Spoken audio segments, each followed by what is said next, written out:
I will be reading out of the book of Esther, chapter 8, beginning in verse 3, and I'm going to jump around and read all the parts that I don't think are that boring. All right, Esther again pleaded with the king, falling at his feet and weeping. She begged him to put an end to the evil plan of Haman the Agagite, which he had devised against the Jews. The king extended his gold scepter to Esther, and she arose, and she stood before him.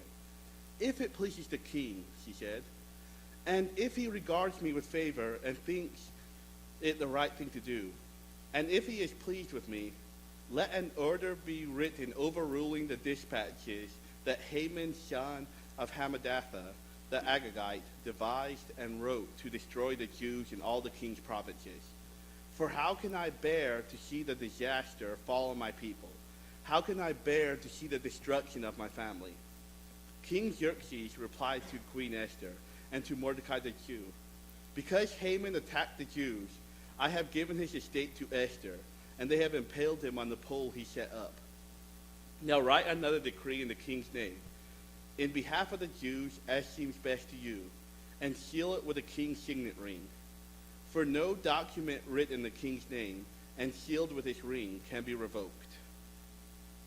The king's edict granted the Jews in every city the right to assemble and to protect themselves, to destroy, kill, and annihilate the armed men of any nationality or province who might attack them and their women and children, and to plunder the property of the enemies.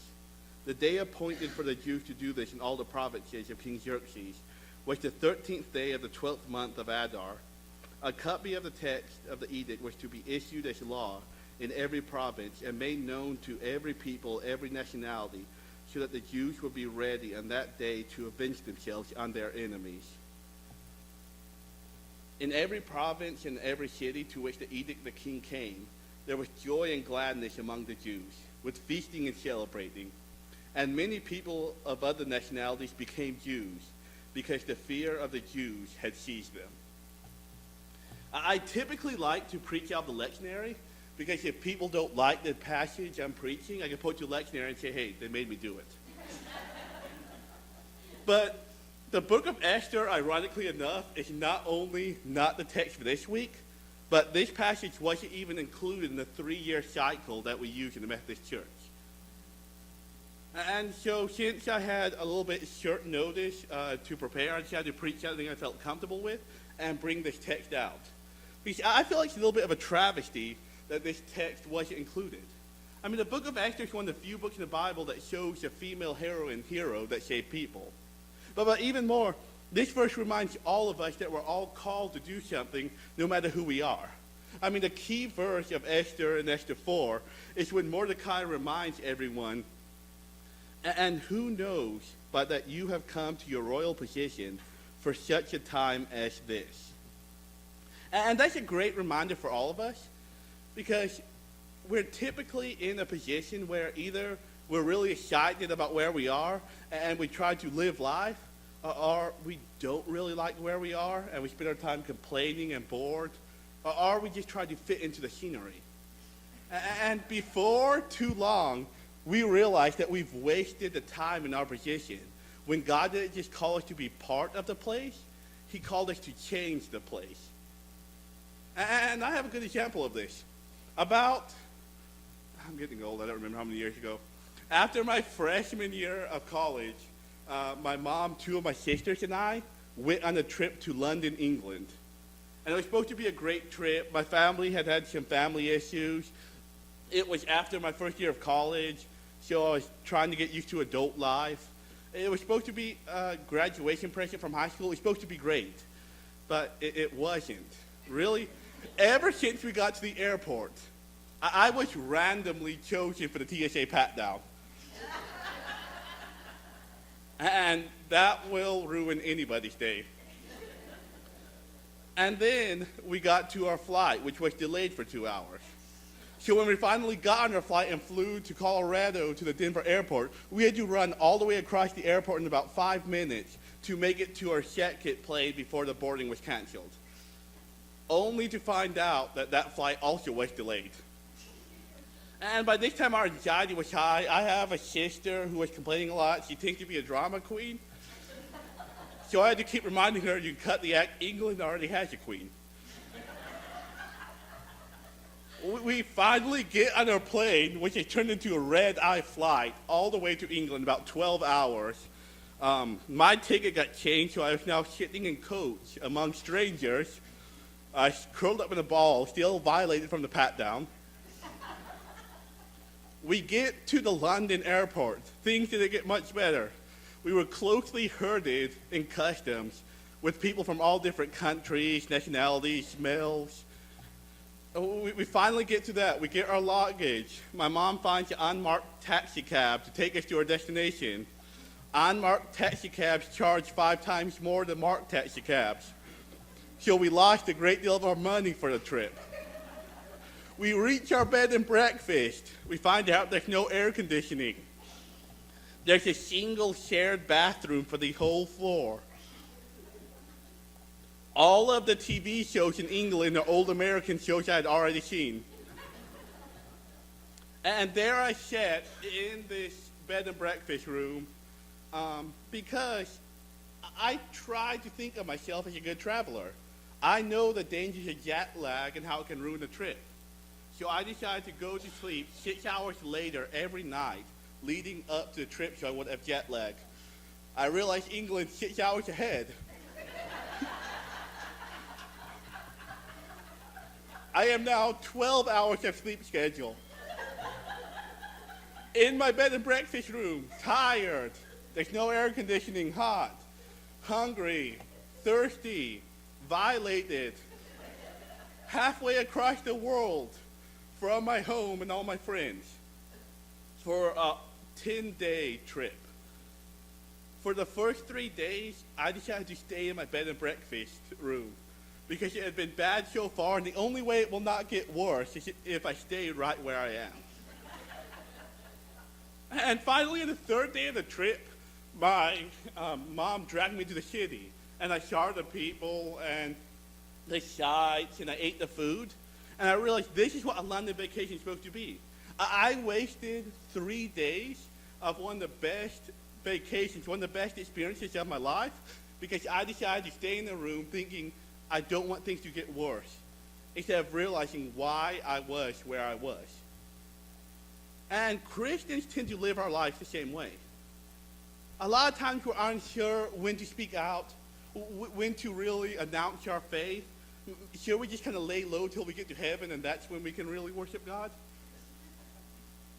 And no matter how bad my trip sounded or no matter how bad you think your life might be, I think the Israelites have it won in this passage.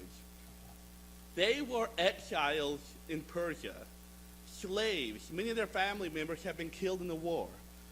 The lucky ones got dragged out and became slaves. And even though God had tried to free them and they refused, they had a little bit of hope because they recently had become second-class citizens. But all of that was about to change.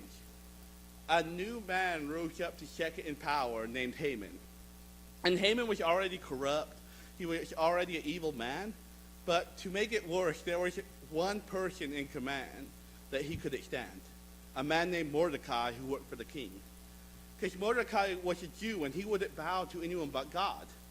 So when he refused to show Haman that sign of authority by bowing, Haman got pretty angry. And whenever Haman saw Mordecai, it would ruin his day. How many people know somebody that no matter how good of a day you're having, if you see them, your day's going to be ruined? Raise your hand. All right, you can put your hand down. Now point to them. No, I'm kidding.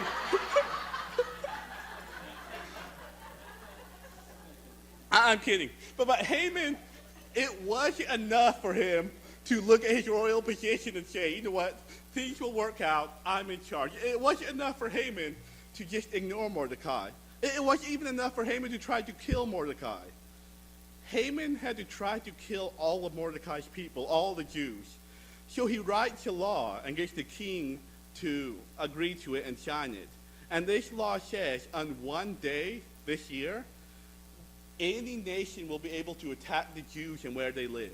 They can kill the Jews, they can plunder them, they can do whatever they want to the Jews and it won't even be illegal. But if the Jews fight back, it will be illegal and the Jews will be punished.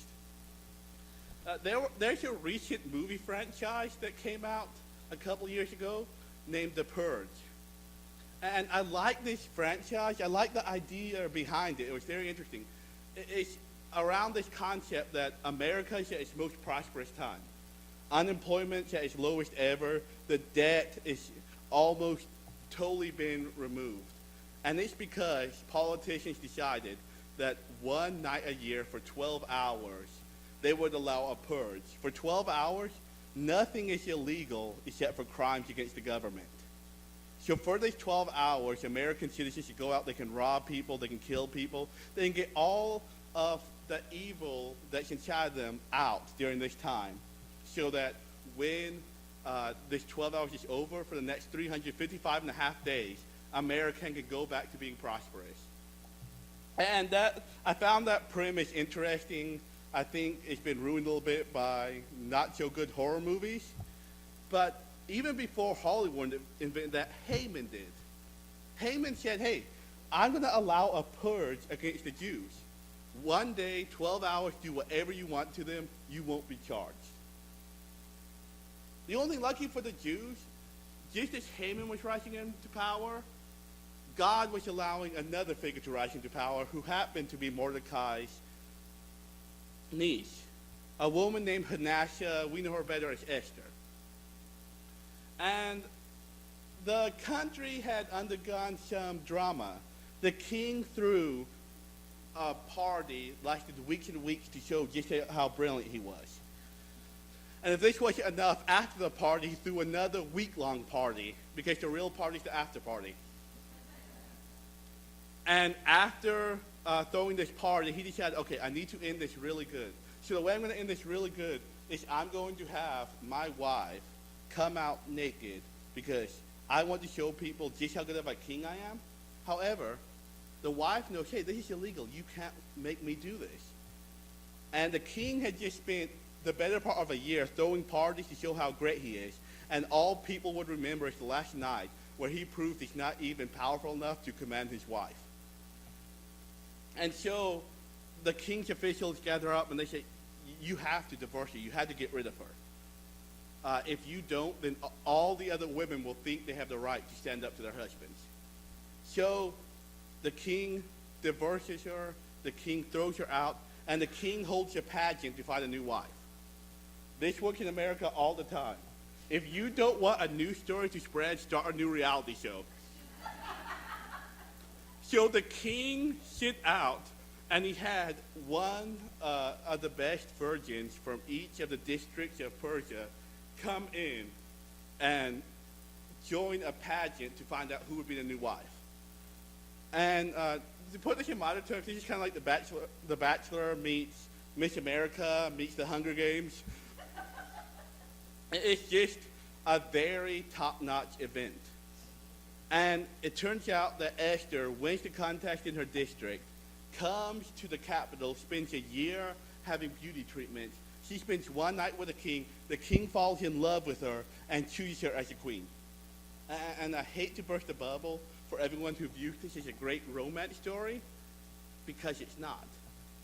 Yes, it is a Disney movie, but it's a little bit less of a Cinderella and a little bit more of a 101 Dalmatians.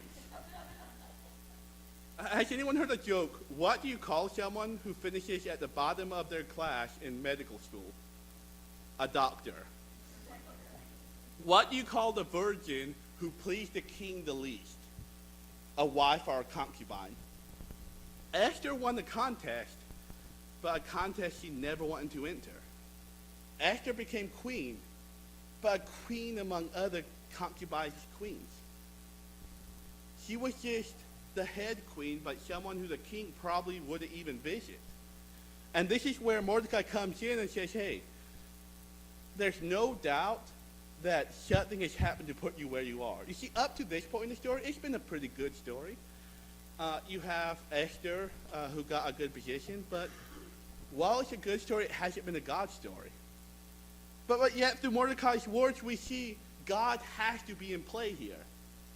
Esther wasn't just placed because she was the most beautiful. Esther wasn't just placed here because she would make the best wife. Esther was placed here because this appears to be one of the only ways God can work through the situation to save the Jews. And Mordecai admits, hey, even if you don't do it, God will find another way. A good reminder that, hey, God gives us all responsibilities. However, even if we're disobedient, God's big enough to find another way out.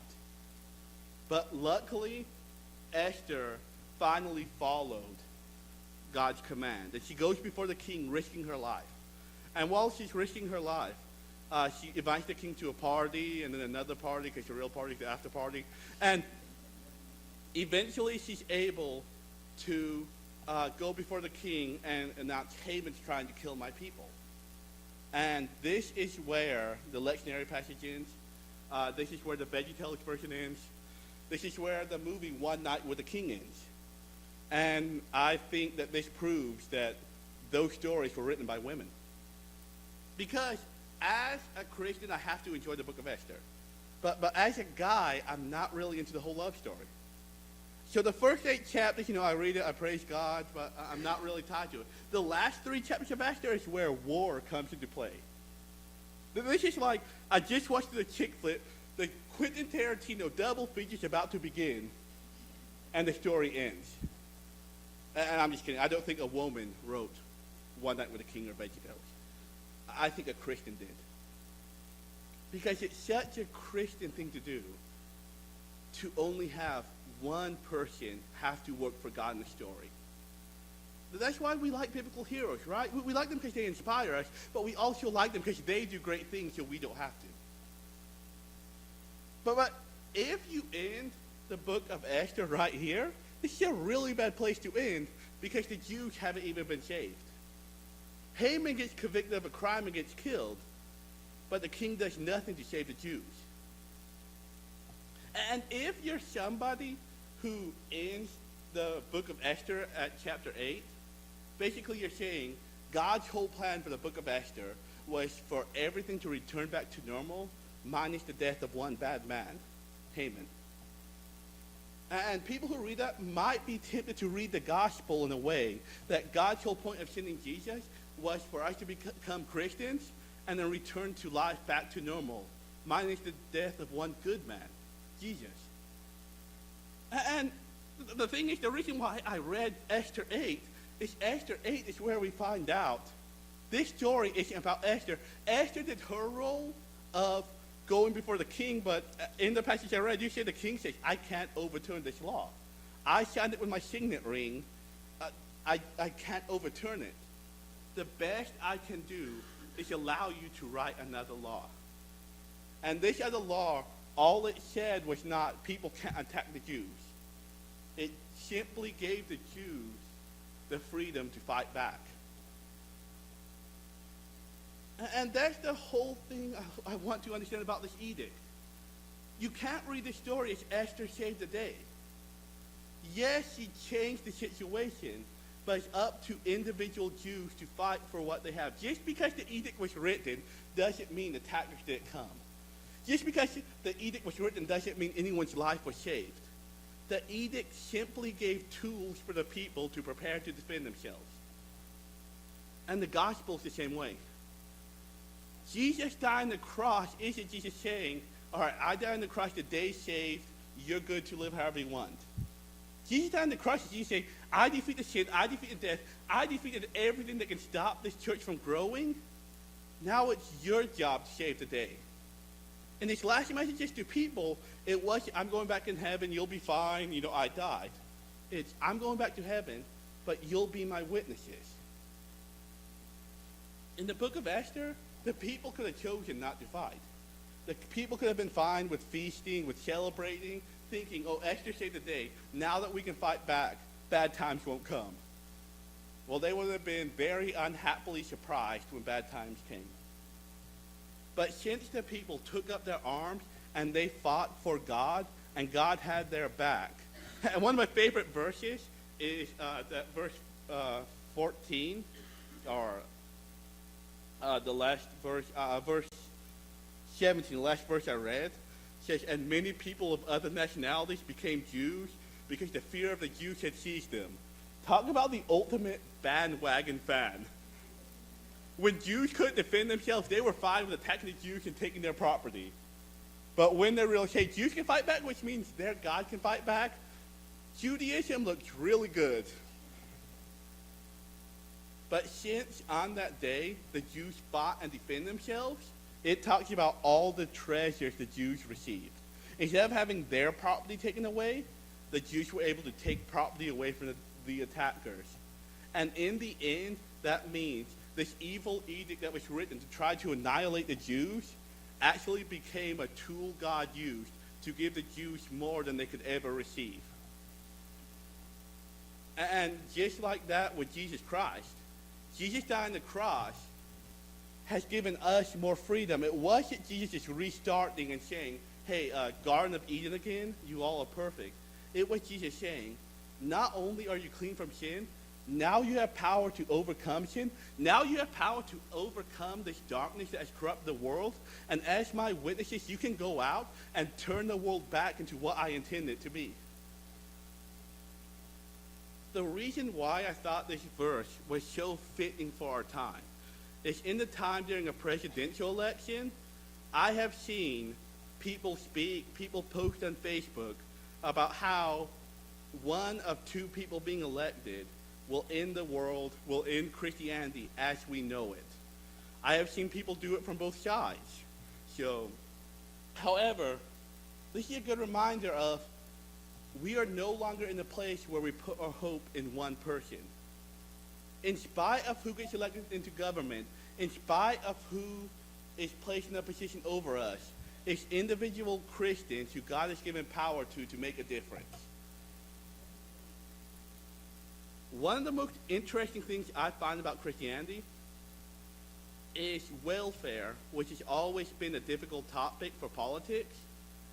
The person we have to blame for the beginning of welfare programs is Christians. Healthcare became a thing when Christians saw people struggling with the plague. And when every single other religion, every single other political affiliation ran out of the city not to get the contagious plague, Christians said, this isn't right. We need to take care of you. And then in the 4th century, they began building cathedrals saying, you know what, you can't have a house of God without having a hospital. Because how can we worship God if we're not taking care of people too? Adoption, that became a thing when Christians saw Roman parents leave children at once just at the edge of town. And Christians go, this isn't right. Like, someone's got to take care of these children. Christians formed the first soup kitchens, feeding widows. Christians have formed the majority of healthcare that most of us complain about. And it's only after Christians stopped doing that the government had to step in and saying, you know what, all these people have received care, we can't make it stop happening.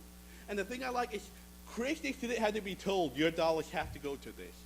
Christians didn't have to be told, hey, your community service has to go to this. Christians simply looked out and said, you know what, this is unjust, and we worship a just God. And maybe before Jesus died on the cross, we could walk by without any conviction and say, they deserve to be sick because they don't love God. Or make excuses like, you know what, they deserve to be poor because if they love God, they wouldn't be poor.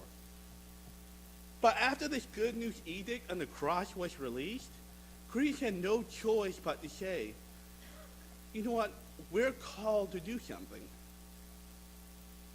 And so in spite of what happens in a couple of weeks, I am glad that I'm signed up for early voting so that in just a couple days I can do my part and then turn off all media.